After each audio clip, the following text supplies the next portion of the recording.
We do know that there's still reaction pouring in after President Biden's State of the Union address. Republicans heckled the president at some points, one accusing him of lying, while Democrats applauded and cheered. But the reaction from the American people as a whole can be more complex, or at least different than lawmakers' response. Joining us right now for how the country's reacting is senior data scientist with Decision Desk HQ, Kiel Williams.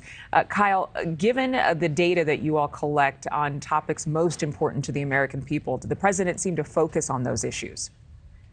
So overall, something we see in our polling over and over again is the American people care a lot about topics related to jobs, the economy, and things like inflation. And I'm sure Joe Biden and his team internally see the same kind of signals. And so you saw him emphasize in his speech a number of times the importance of jobs, the importance of lowering inflation.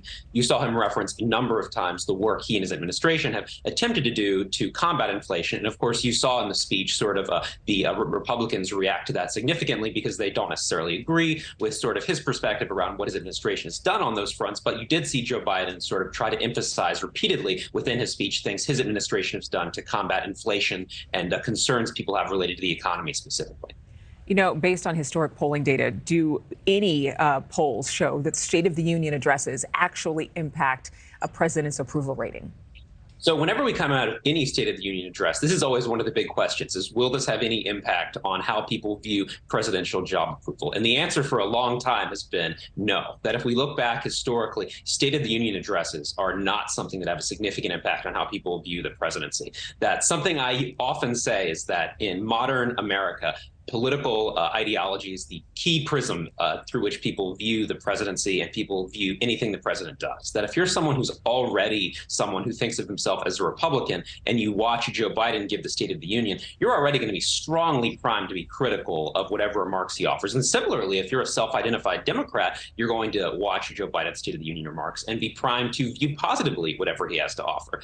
That actually this has gotten to such an extent that if you're a Democrat, you're a lot more likely to tune in to watch the State of the Union. That among Democrats, when Donald Trump was president, Democratic viewership of the State of the Union plummeted. And that's something we've actually seen occur a number of times whenever the presidency has switched sort of partisan hands, that you are more likely to even watch the State of the Union if you're somebody of the president's party. So this is to say that the State of the Union's power to actually shift voters' views of the presidency and of Congress is very, very limited in our modern, highly polarized landscape. One more question for you, Kyle. We still don't know if President Biden will run again, but does any early polling indicate that he has a Democratic contender, that there is another candidate with a chance in 2024?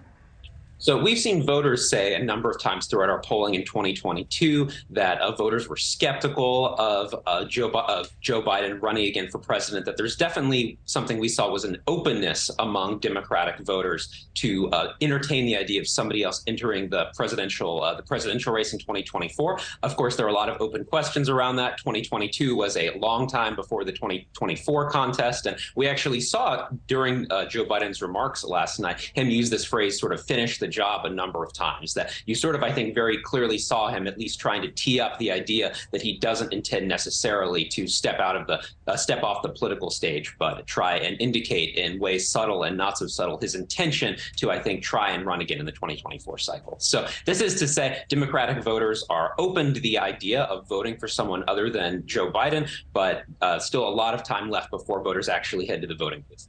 Kiel Williams, thank you very much from Decision Desk HQ.